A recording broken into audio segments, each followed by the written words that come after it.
I've always had a specific interest in the word reaction. This dates back all the way to the year 2016, when one of the fastest growing YouTubers at that time, the Fine Brothers, had a very successful video format in which they let teenagers react to things like viral content, old video game consoles and popular YouTubers, to just name a few. Eventually they started up a project called React World, which for them was one of the, if not the biggest mistake they made in their YouTube career, because people online soon realized that the Fine Brothers wanted to copyright the word react. Because of this terrible business choice, they lost a whopping 250,000 subscribers in just a couple of days. In the year 2016, no YouTuber had ever such a drop in subscribers up until that point. Throughout the years, reaction content has always been a subject of debate. Not too long ago, there were heated discussions between YouTube content creators on the one hand and Twitch streamers on the other about the question, when is content truly transformative? Transformative uses of content are those that add something new with further purpose or different character and do not substitute for the original use of the work. All of this is closely tied to copyright, which up until this day is still a big issue on YouTube. I had multiple instances where I would use music which was marked as being copyright free, so anyone could use it in a video without problems, but shortly after uploading that video I got a copyright strike, which left me with no other choice than to remove the background music out of that video completely. A while ago, the biggest female streamer on Twitch, Penguinz0, got her Twitch channel temporarily banned after watching episodes of Avatar: The Last Airbender. She was streaming to an average audience of around 25,000 people, although it is never good news to receive as a streamer when you find out that your channel is getting a temporary ban. Penguinz0 quickly responded on Twitter that she agreed with it. Just to be clear, I'm not surprised and I don't think this is unfair. In my opinion, it was inevitable that publishers would take action on me or someone else doing this react meta. Penguinz0 getting this temporary ban was the beginning of the end for this so-called react meta on Twitch, where streamers would watch full episodes of a TV show on their stream together with their audience. It is also how Hassan Piker, also known by his Twitch channel name Hassan Abi, would get banned for watching full episodes of MasterChef, a TV cooking show. The interesting part about these clips of Hassan reacting is that they are closely tied to the discussion that Twitch streamers add almost no extra value to the content they are reacting to, if one would look back at the explanation of the word transformative content. A lot of streamers would eat during their streams and play a clip of a video essay or another documentary on YouTube, something that YouTube content creator would work hours on in order to deliver an engaging video. Meanwhile, the streamer would just react to the video while eating, which would sometimes even result in a higher amount of revenue the Twitch streamer would get versus the YouTuber. Twitch streamers would often fire back with the argument that their reaction to a certain YouTuber would bring in more viewers to that specific YouTube channel and therefore would help to get them more exposure and revenue. One of the most outspoken Twitch streamers who still holds this opinion is Asmongold, as he explains in this following clip. Platinum WoW has provided numbers. Let's see. Also, Akalon has provided numbers that have shown that whenever I react to people's content, it increases their channel views. So if you say that it's bad for their channel, you would have to argue directly with numbers. So how can you say that react content is bad whenever I have people messaging me to react to their content?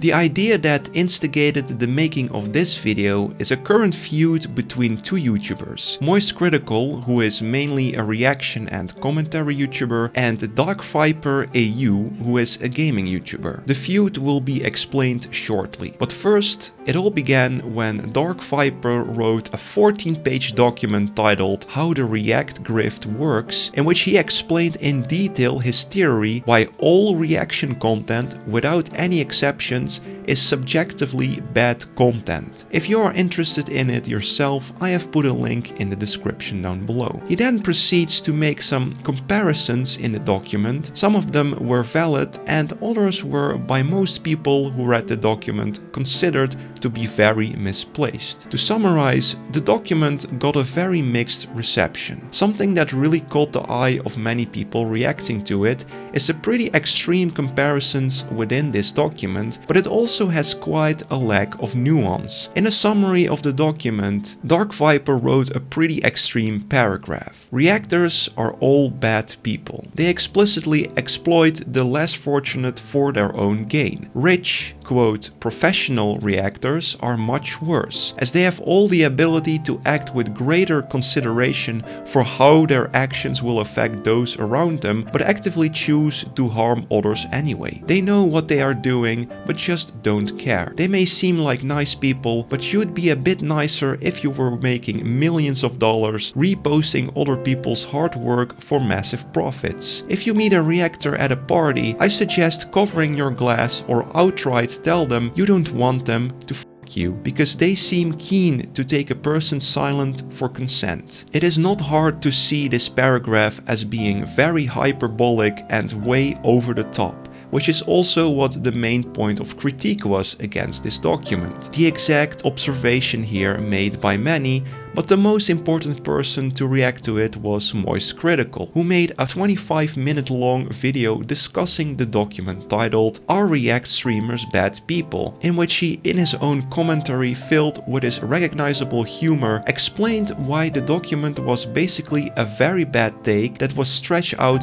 to 14 pages. However, he did praise some points made in the document, specifically the one that states that making reaction content takes significantly less time than was put into the original product. Critical then gave an explanation of how SniperWolf, the biggest reaction channel on YouTube, manages to get up to 700 million views per month reacting to content that is not initially made by her. And he also mentioned that it is weird that her name is not mentioned anywhere in the document. DarkViper mentions Twitch streamers as a whole instead. I have linked the video in the description down below if you are interested in all the points that Critical made. On the same day after MoistCritical's response to DarkViper's document, DarkViper responded quickly with a video of his own, comically titled "I'm not sure who MoistCritical is talking to, I'm DarkViperAU, you have me confused with someone else." To summarize DarkViper's video to the best of my ability, DarkViper accused Critical of misunderstanding his document. He feels that Critical skimmed over the document too quickly without realizing what was actually written in the document. He then continued with quite a forceful use of emotions to explain in detail why he felt this way. At first, it appears that DarkViper is making fair points, but even for the neutral spectator watching this video, it is easy to see that DarkViper is just reiterating his points that he made in the document. Most of the reception of this video was very interesting to analyze. The main point of critique, however, is the question of why DarkViper felt the need to compare people who make reaction content on YouTube to literal sex offenders. The following comment describes everything perfectly. It seems like the biggest point of contention is around the whole reactors are kind of like sex offenders type deal, and honestly, I completely disagree with you on it. I do not care if you are using it to make a point, it is a terrible analogy to use. People getting drugged, abused, used, and at parties should for no reason ever be compared to making React content. I do not care how passionate you are about it, that metaphor way crosses the line. And when you are called out for it, you go yelling in your video, acting like your analogy is offhand, which is really messed up regardless of how much you say it was not the main point. Regardless of me agreeing with some of your points, you truly should feel ashamed for arguing with a sexual harassment, implying metaphor/point in the first first place, and for then defending it when it gets critiqued. Truly a gross move. It is still February 9th. Already 2 videos have come out from both Critical and DarkViper respectively, but Critical then surprised the internet as a whole and released another 30-minute video reacting to DarkViper critiquing him, simply titled Drama Response. To summarize this video, Critical still disagrees on the inappropriate analogy that DarkViper made, as well as critiquing the hyperbolic statement that all reactors are bad people,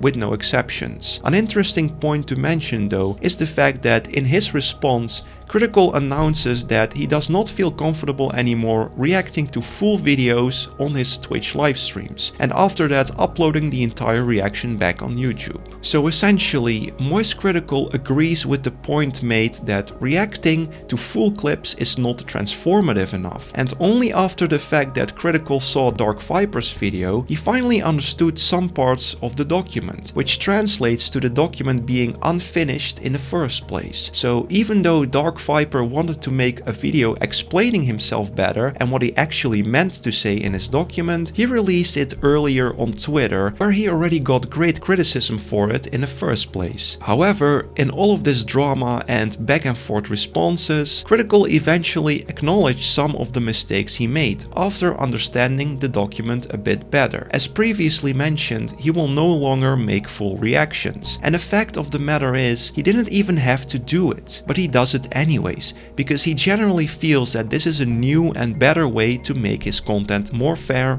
and transformative. As of making this video, the drama cooled down a little bit. After making one more response to Critical, DarkViper decided to have one more response where he, just like Critical did in his previous video, apologized for any mistakes he made.